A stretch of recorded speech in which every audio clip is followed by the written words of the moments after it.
I thought everyone was doing it. I just thought it was a child thing that you would, and especially at night time, again, the highest intention during the night, I would wake up randomly and it was like I was watching something on the wall, and all of a sudden I'd just come around and I knew that my eyes were open and I'd been staring at this wall for so long, but it was just like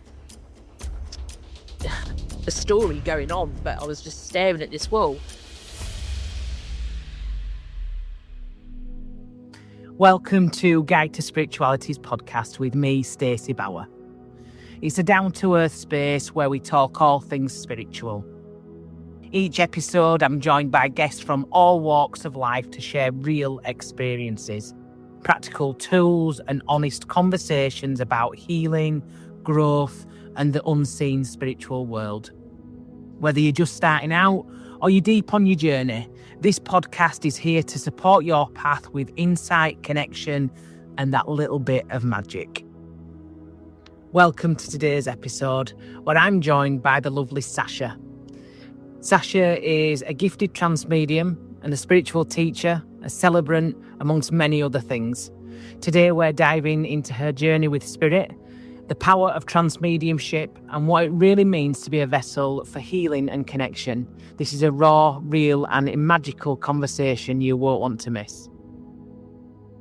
Hi, Sasha. Thank you so much for joining me today. It looks very sunny where you are. Is it very nice there? Yeah, it's lovely. Thank you. Really nice. I'm under a little bit of shelter. It's quite warm.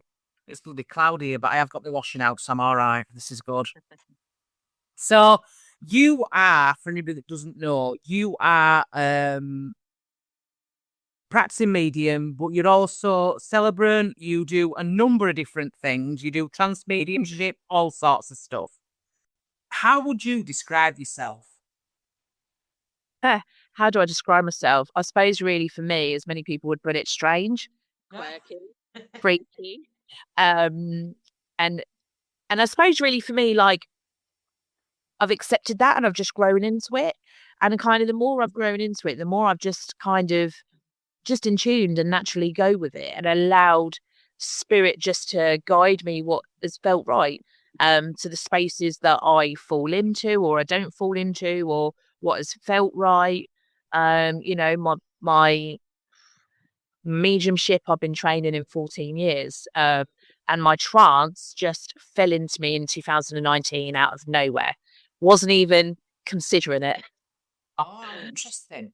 Right. Yeah, and it was quite interesting. I was just sat in a circle, and there was the tutor and two other students there, and I was just collecting to a higher consciousness. It's going higher and higher, and I could just feel gravity pulling my left hand side. And I was like, where is this taking me? This is more than just physical. We're just going into a meditation to receive messages and symbols. And I'm like, And it was taking me stronger. And I was like, my conscience, my subconscious was connecting, going, and I knew my voice box was just starting to change, and I could feel the physical change come over me.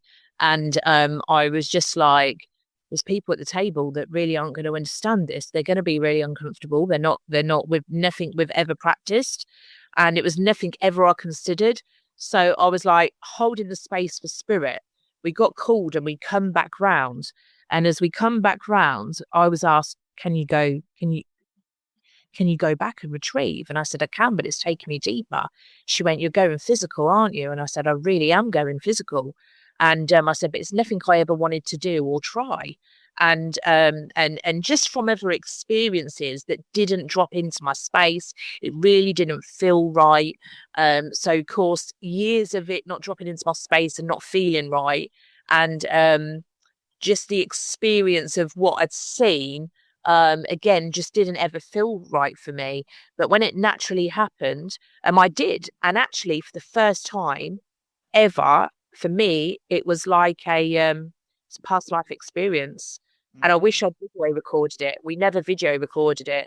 And I wish I really did, because it was past life. And during it had all been wrote out for me so I could come back and read it. And it was really weird, because a bit like Jekyll and Hyde, because one minute I'd become this person and I was a gent, And he'd told me about past life, and I'm not going to go into details because it was quite horrific, but he'd showed me where he was and what he sacrificed and what he had to go through. And it was quite a dark area where he was, and he really wanted forgiveness, and he was just crying. And all the emotions and everything that was wrote up for me was all there. And no one finally had come round from it. And she was like, "Oh my God, like you've just come back as your normal self. Do you feel all right? Are you okay?" She was like, "Wow, that was like so powerful, but you were crying, Sasha." And I was like, "No, I'm fine." Like, Really? Yeah. God. And she was like, "That was so strong." And she's like, he basically wants forgiveness. And as I read it, and I think like there's been a couple of times he's come by and he's given me some other messages that I've wrote down, and I allowed him to have peace. I allowed him to have my love, and the other things that was identified to me, I won't wish anyone to go through. So I asked for that to be released for him. And also then I just I think it must have been early last year, I finally just like completely forgiven him and gave him that release. But I did release the pressure for him and send him the love and healing. And but with the information that I won't go into of what he did give me, I needed to understand from what was given and what was seen at the time of that they were his consequences, unfortunately. And then from then I started June 2019. So I think that was about May that happened to me. And then in June, I started sitting trance circle and trance healing. And trance healing, absolutely amazing. I do love it. So many different forms. Again, yes, it's working with an energy, but it's working with guides and what you're calling in and what you're setting to the intention. And I pretty much keep my trance on the same line of it just feeling right, feeling appropriate. And everyone does trance different. Every was different. But one thing with trance, whoever is leading it, they need to be given the clear instructions of how it's to be followed because everybody works differently, and um and I definitely do how I would sit in circle. That I don't practice circle enough because I can do it without being in circle and I can practice it myself.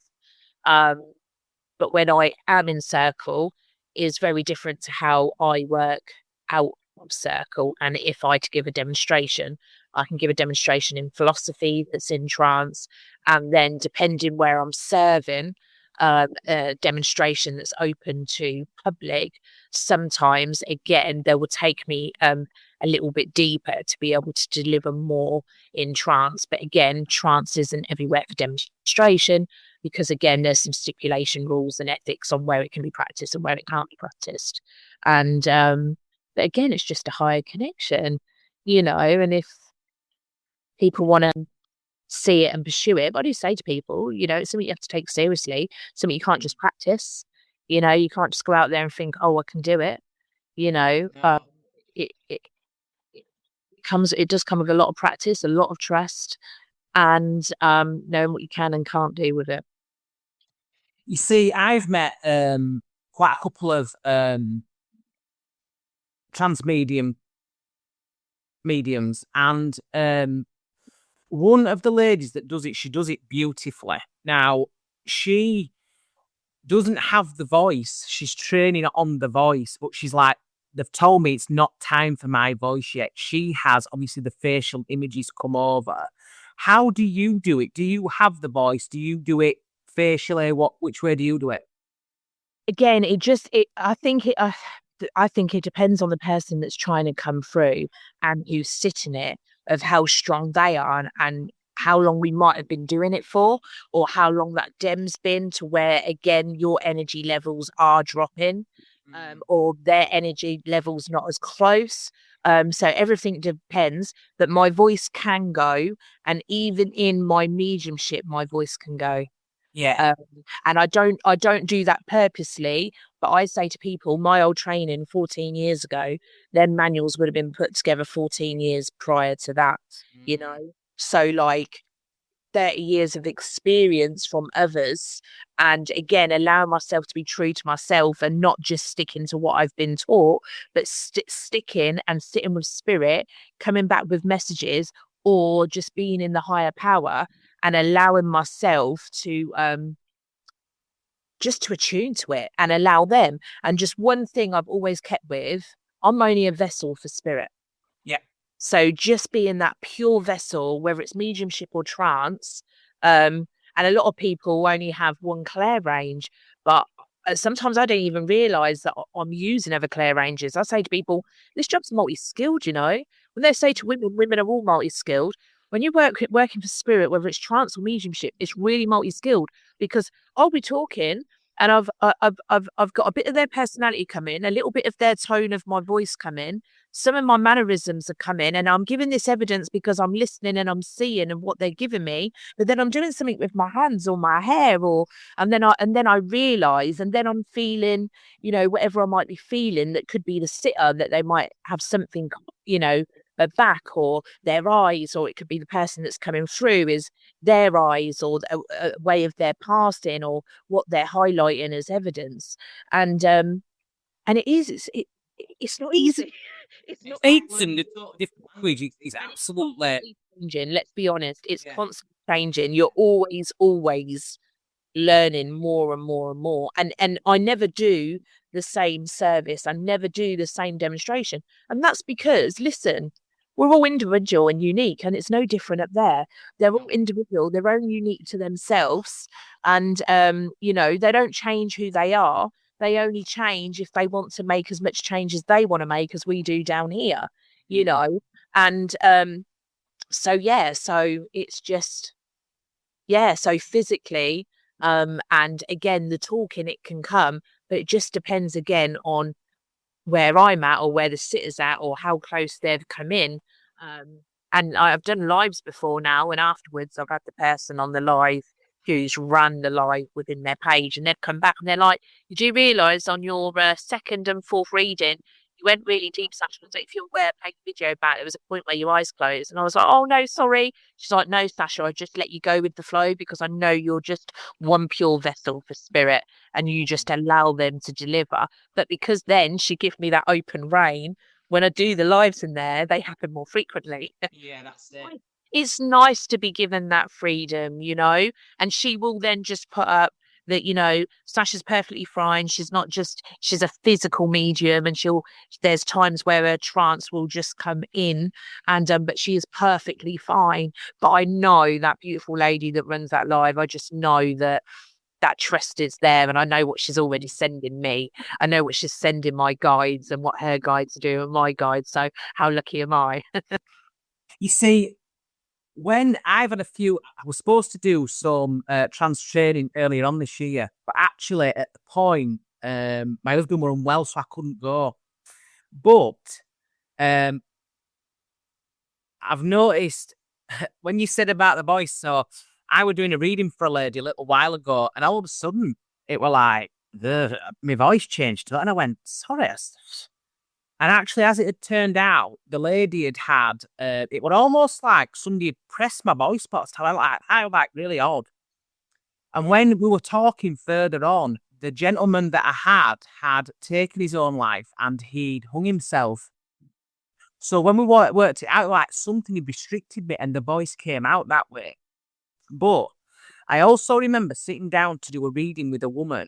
And as I sat down, she was like taken aback. I said, what's the matter? She went, are you all right? I went, yeah. I said, are you? She went, yeah, but are you sure you're all right? I went, yeah, why?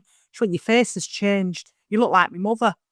I went, oh, it was really odd. So I feel like at point I'm getting pushed to do it, but I haven't had the training yet. There's a picture that I'll put on, and it's me, and it were taken off a FaceTime. And as I'm there on the picture, my mum comes in and she's straight across my face. It's the strangest picture you've ever seen in your life. I'll send it you. Wow.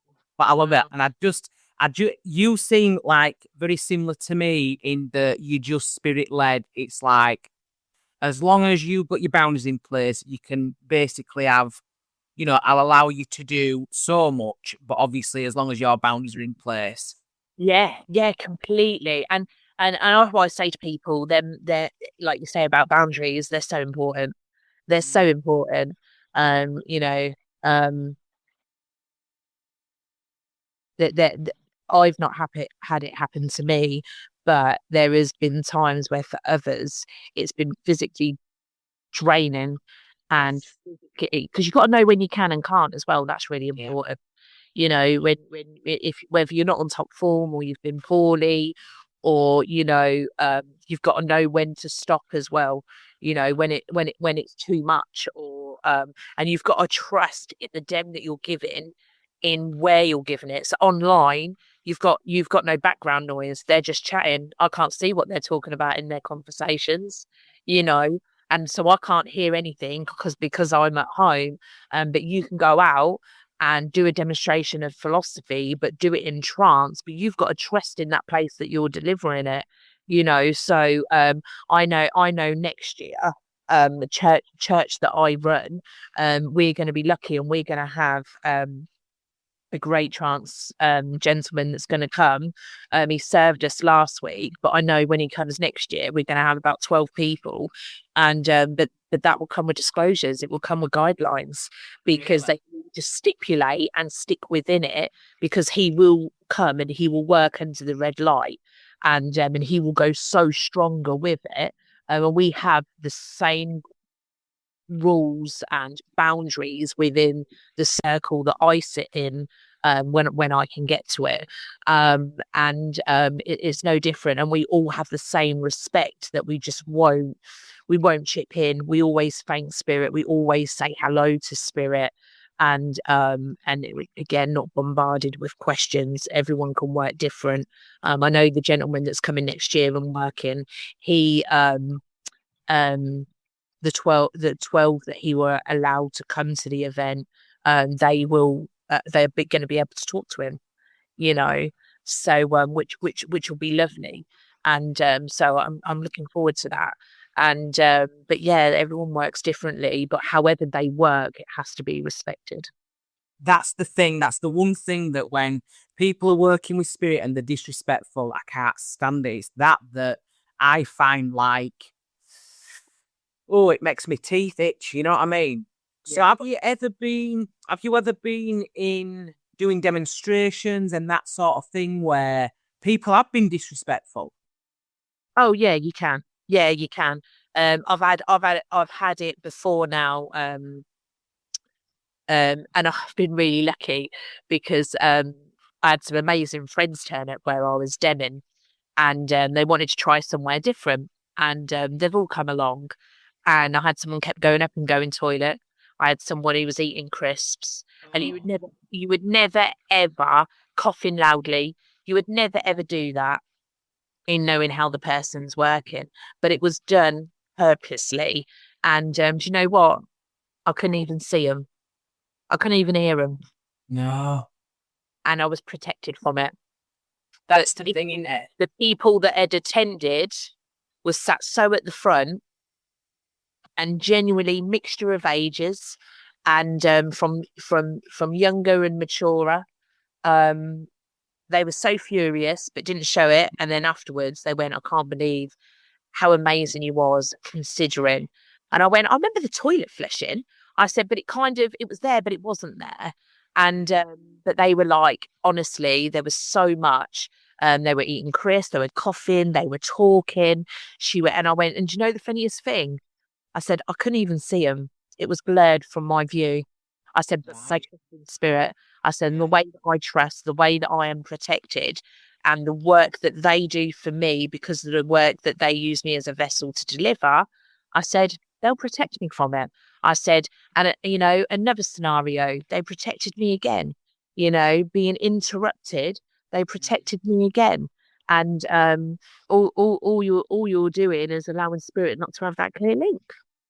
It's silly though, isn't it? People are there getting messages and then you've got people spoiling it. Why? Why do people feel the need to do that?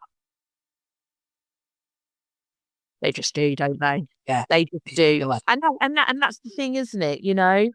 Um, I just couldn't imagine doing it to somebody. I would never. I wouldn't want to do it to somebody that's working in such a way. And I know a lovely gentleman that trains it, and obviously the gentleman that I spoke to before that. And we all know, how poorly it can make that person that's delivering that message, that is completely opened and open to spirit, allowing that physical to take place and such a connection. And you don't understand how it overtakes your mind, how it overtakes your body on the physical, mental, and emotional state of mind. You're connecting to such a higher frequency to make that person be physically sick. They can come around and be sick. I mean, even talking about it, they're making me feel sick just in talking. Yeah, it's doing you failing off. Because it can make you feel disorientated when you're coming round.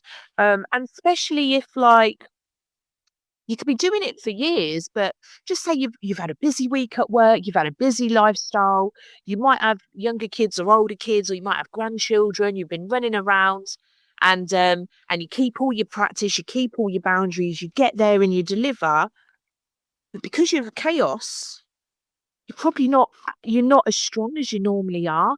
So that weakest little thing that can creep in, and you've made somebody poorly, you know. Yeah. So and again, mental state of mind. You've got that mental state of mind where you can be mentally exhausted and push yourself into trying to still deliver. And you've got to know when you can't deliver, because you're leaving yourself open to things like that happening. Because it doesn't matter how strong your team is, but if you're not strong enough to bring them forward and have them with you and have that same amount of stress, but you've got something mentally going on in the background, it's hard to park one thing and to deliver something that, again, is so mentally, physically, emotionally draining. And it shouldn't drain you. Yeah. I mean, don't get me wrong. Do I get hungry when I'm done? Yeah. When I recently finished a demonstration, it was quite funny, because a load of them were like, "Here's some cake and here's this food, and thank you so much. You've done so lovely. Now eat." Yeah. Because I get really hungry with it, and Yeah. but yeah, it's just the way of it, because it Yeah. does. But yeah, you've got to look after yourself, and you'd like to think that you're doing such a great thing for others that they would have the same back. Respect, yeah. So when you did you do mediumship as a child? Well, not mediumship as a child. Did you see spirit as a child? So do you know? Now this is a funny question. Now, so I started my training in 2011, and it wasn't until COVID really come, because you can sit into that circles, you can sit amongst churches, you can sit with tutors, and I've sat with a couple of tutors, and I still have a few go-to people, the same as I have a few that still come back to me that I've tutored. I think it's a great network. No ego or jealousy has to happen. I want to be able to go to others, and I want other people to feel that they can come to me. It's about sharing and caring, and we all learn from it, even if we're helping somebody else. Yeah. And um, tell me what you said again. Sorry. As a child. Yeah, as a child, thank you. I could see it disappeared. I know. And so yeah, 2011 I had started, and it wasn't until then, even though I'd done, so 2020 is where then I really awakened and realized. So 2020, that's already 6 years of having that. No, I can't count, can I? 9 years of having that knowledge, 9 years of having that knowledge and having that training, and having things under my belt, how I was working. And I just thought every kid could see that, right? Yeah. I didn't realize it went until I went in COVID, and I sat with a few other people, and can I mention who I went to with the angels? And as he was speaking and what he was saying, it then related that what I thought everyone could see, I now realize it was spirit. So Kyle Gray, I sat with one of Kyle Gray's online, and I've sat a few of them now. Yeah. And where they do their free demos, and you can sit a couple of them, or you can go back and watch the videos. Well, I sat in them, and it's such a beautiful connection with angels. But he also tells you about other stuff, and he's like, oh, sometimes like fine tuning the old TVs and how it's fine tuning, but you can get the fuzzy floats from it that can kind of also be colourful if you look at it long enough. And he went, did anyone ever see that as a child? Like you're really staring at it, but you're not kind of closing your eyes. You open your eyes and they're still there and floating and just going past you. And I was like, and he was like, you already had the energy with you. It was there, you were seeing it. And I was like, oh my God, I've done that when I was little. And then he went, and has anyone ever seen a blank canvas on a wall? And again, you are seeing things on the wall. And That's how I read. I thought everyone was doing it. I just thought it was a child thing that you would, and especially at night time, again, the highest intention during the night, I would wake up randomly, and it was like I was watching something on the wall, and all of a sudden I'd just come around and I knew that my eyes were open, and I'd been staring at this wall for so long, but it was just like a story going on, but I was just staring at this wall.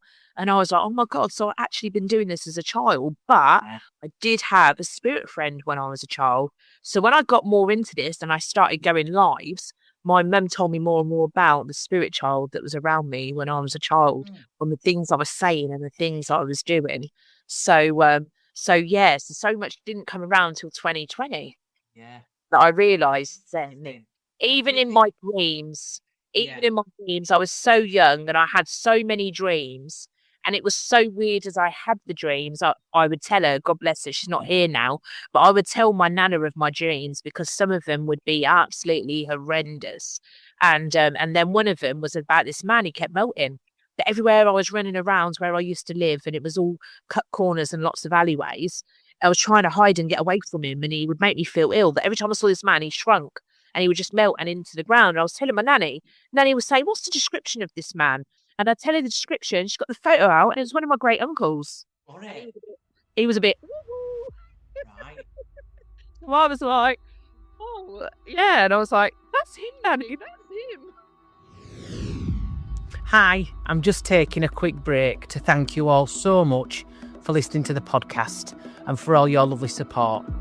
If this episode gave you something to think about or simply felt helpful, you can support future episodes and my tea habit over at Buy Me a Coffee.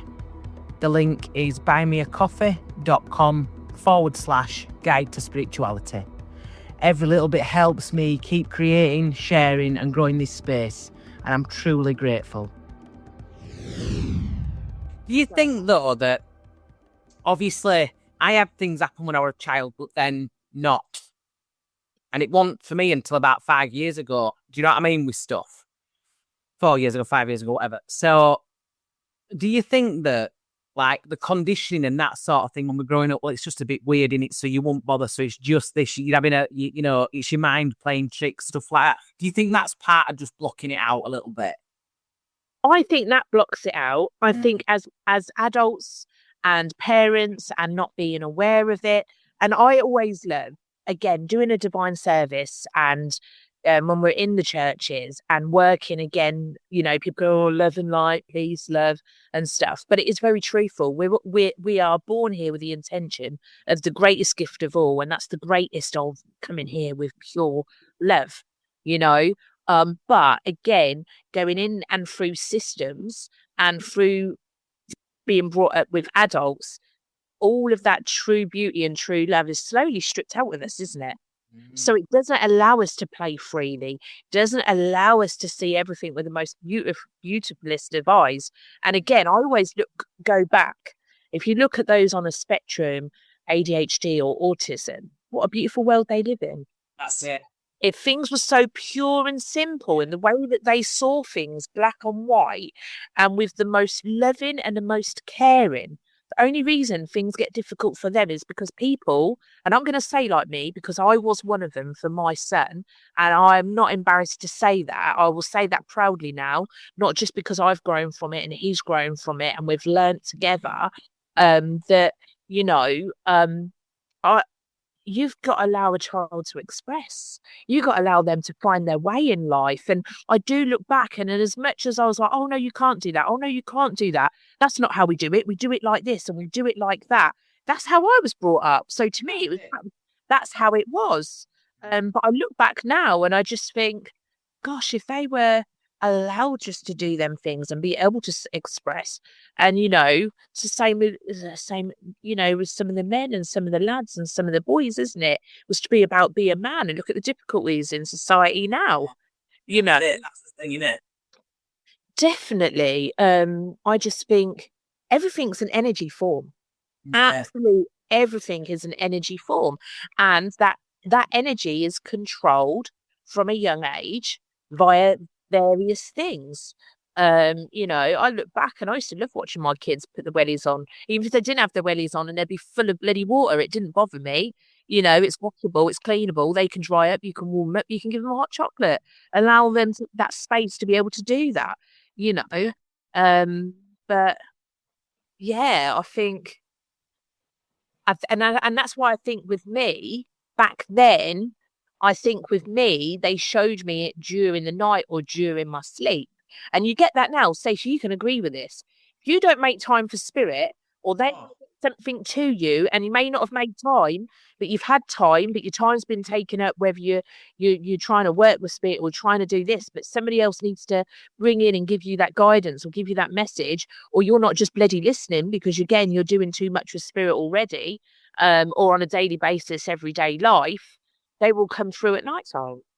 It's what I said to people in my group now. They'll go, do you know what? My dreams are going mental. I said, yep, because you're not practicing through the day, or you're that busy at work. You're sorting kids out. You've got to go to this group. You've taken football. You've got to that. You've got to that, and then you lay down and go, my mind's calm. Spirit's like that. That's lovely. Let's have a chat. That's it. Yeah, my son was great. His nighttime and his terrors absolutely used to be horrendous when he was younger. I started putting the charcoal discs in his room. Yeah, completely made a difference, and every now and again was just to change them. And probably twice a year, 3 times a year, I'd have to change them, and it made such a difference. But there was a lot of trying to we don't behave like that, we don't do that, we do it this way, and not allowed to do it that way. And then we started changing our tone and changing our strategy, changing our body language, and he is now found is when he doesn't do it in the way that he feels he should be able to, he then would have that night terror. So he's now found a way that he can do it correctly, and programmed himself enough to find some type of patience, but not to hold on to it. He knows he's got to be able to release it. So having to contain it at school, then come home and as a parent, working all day, doing the food, sorting them out ready for the next day. And before you know it, they're going to bed. You haven't had that time with them. Like now, today's society, both parents are working, So, of course, you've not had that time. So, of course, he goes to bed and has the night terrors. Where's the release? That's it. Yeah. He comes home now and he's on the dartboard. Obviously, he's older, or he's throwing out the rugby ball because now he plays rugby. And, but that pressure and that release is no longer there because he found a way to deal with it. And that's what I say to people, whether you're in a meditation, you come back with something, or you've just gone for a walk, or you've just dipped your feet in the river, or you've just gone and sat a sound therapy, whatever you decide to do to take that time, you're giving that time to yourself and to that divine, to that spirit. And even if spirit are trying to tell you to make time for yourself, it's not the time that you've got to sit there and, I've got to sit with spirit. There's many ways that you can sit and do it, and exactly the same as whether it's my son or for somebody else that has ways of struggling. And I always say to people as well, whether you're doing trance or whether you're doing mediumship, is even to sit in circles of any spiritual practice, because it's what it brings you spiritually. You don't have to do what we do. You don't have to go into mediumship, psychic work, healing work. It's what it does to you and how it turns life around spiritually, because actually you can just use it for yourself and allow yourself to be open, to be guided. Yeah, definitely. So I didn't realise then that you run a church. How long have you been running a church? So I have been involved volunteering 2019. 2020, I became treasurer. And then, where are we now? 2023, around July 2023. So about 2 years now, I've been president. Yeah. So do you prefer church mediumship or do you prefer like private I medium? like, yeah, I like both. I suppose I've been quite lucky in working for me, working in hospitalities. I've worked with lots of different clientels and being a celebrant as well.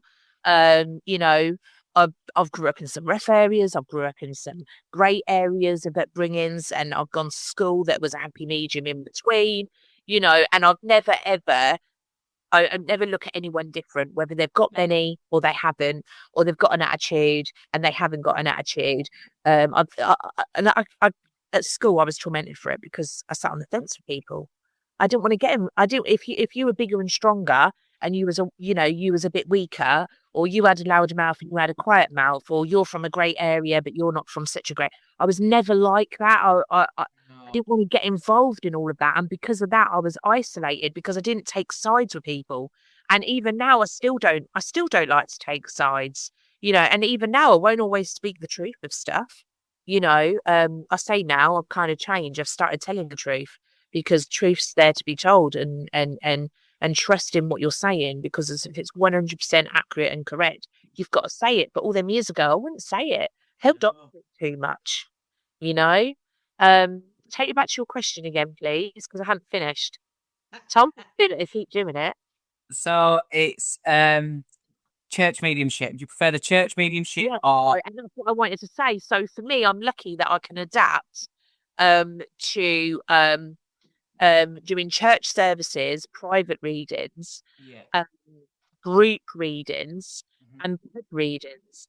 And Yeah. like last year, I had a massive event. Lovely, lovely medium that joined me. We'd done some charity work for a friend of ours, and so that she could raise money for a brilliant charity. And it was in a social club, and of course loads of them from church went because they wanted to support it, so that was great. And then you had loads come that was part of that social club, and of course you had those that were spiritually and don't drink, some that like a few drink, and then you had those from the club that was probably annihilated or just really loud. Yeah. So you've got a few different audiences there because you haven't just got one audience. And how do you go with that? And you're giving readings and they're flatlining. No one's taking the readings because you're trying to keep yourself reserved because you've got some congregation there, but you've also got a lively town there and club go, from the local club there. How can you turn this around? Because they're not taking it in. And people that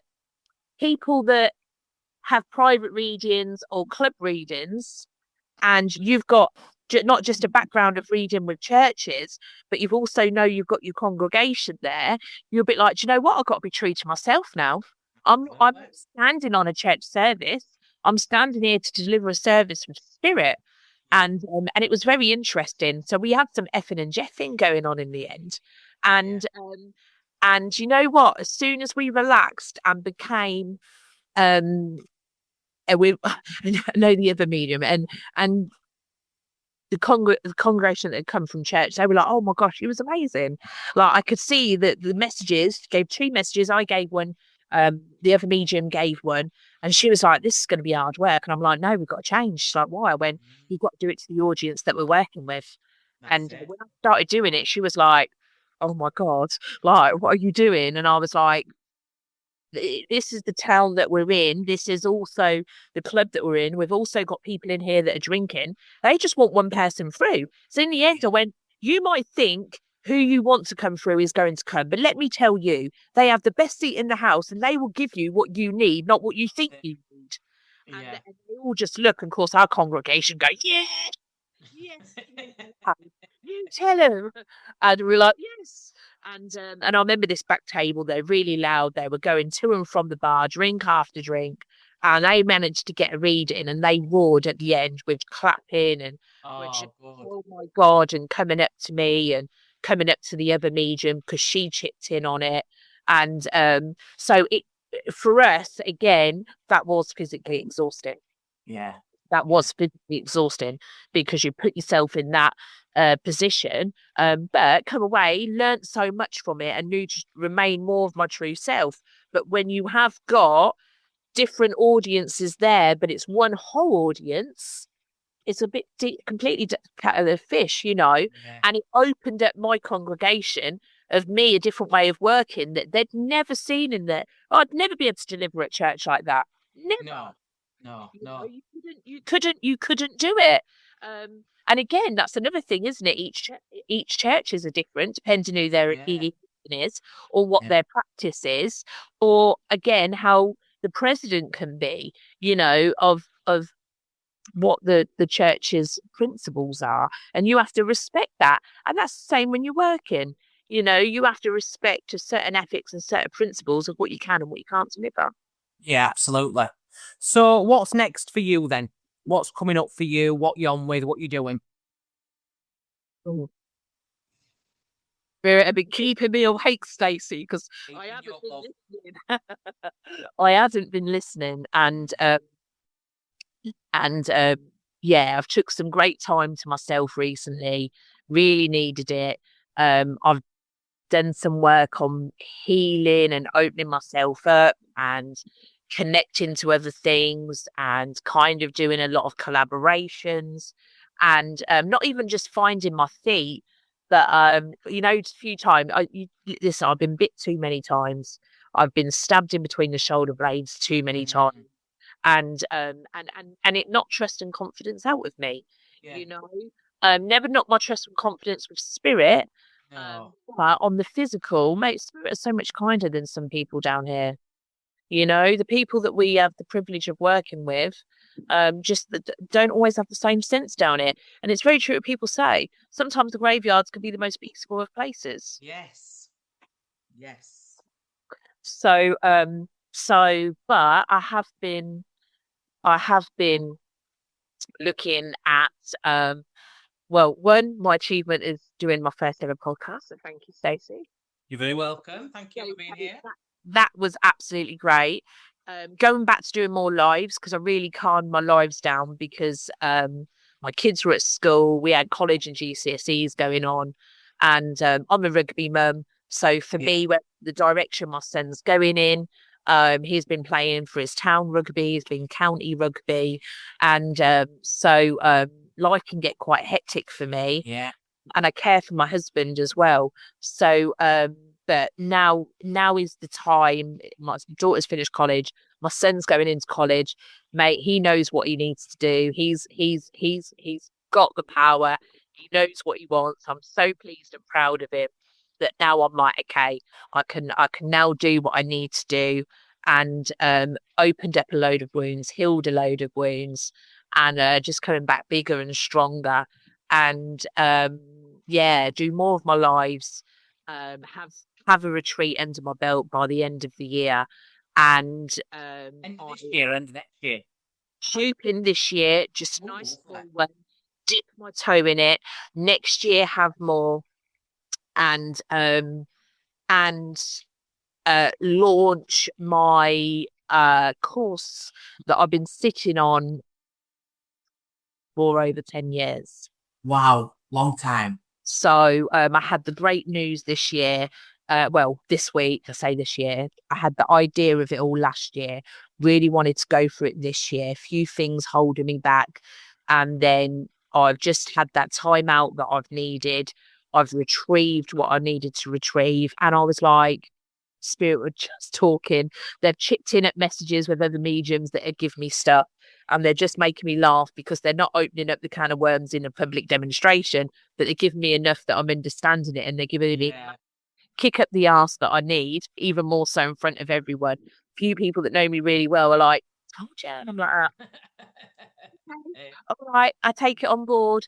And So I'm just in the process of then looking at going limited, opening up to be able to have the retreats, and launch this course that I've sat on for over 10 years. So just a few adaptations I need to make. And it's going to look like, at the moment, I'm thinking it's going to be an 8-week and an 8-week. And then depending on end of next year, I'll probably then do a teaching one so people could be able to teach it. I do want to say what it's about or not. And it's going to be, not at the moment, Fine. it'll be spiritual practice. And that's as much as we'll go into it. But I can tell you that it will be awakening. It will be deep within work, opening of the heart, but also be in a position to work in a spiritual way if you wish to. So you can either take from it a spiritual journey or you can work with it. So there's 2 ways that of going about it. And I want people to get as much out of it as they can, but they don't have to do anything that I do or you do or anyone else does. Fair enough. It is completely awakening. And the great news I had 2 days ago that it's also insurable. Fabulous. Fabulous. So, and that's what I want to see. Lots of us can go to workshops. Lots of us, I have a lot of people going, you don't need to be accredited. You don't need to be insured. You don't need to have qualifications in anything. And, but there's still rules and regs out there. The insurances say you have to have a certificate, you have to sit the practice. And that's why now I still go back to my tutoring, because I still have to sit within practicing. Even if I do a workshop, I still have to show that I'm still there and practicing within it. I can't just sit and practice within myself, because the insurances want to see that, So again, you've got to be prepared for every angle, because at any time anyone can fire something back. Absolutely. So it's been amazing talking to you today. Thank you so much. You're very welcome. Thank you, Stacey, for having me. I've really enjoyed it. Really enjoyed myself. So if people want to find you, where can they find you? So they can find me on Facebook, Sasha-Louise Medium. And Spiritual and Holistic Therapies is my page, which, and again, that's something else that I've got to work in and get that going again, because I kind of sat it on a bit of a back burner for a while. But I believe it was all for timing. Yeah, timing. And you know what Facebook is like? It's a true example. When things go quiet and all of a sudden things kick up again, you end up getting the algorithm that's like, whoa, what's going on here? We can't manage it. So when it goes mad and it goes live, then it. That's it. Right, thank you very much for talking to me today, and I'll speak to you soon. Oh, thank you. Take care. Cheers, darling. Well, see you, bye. Bye. Thank you so much for listening to me, Stacey Bauer, on Guide to Spirituality podcast. If you enjoyed this chat, feel free to follow, share, or leave a review. It really helps. Take what resonates, leave what doesn't, and keep showing up for you. See you next time.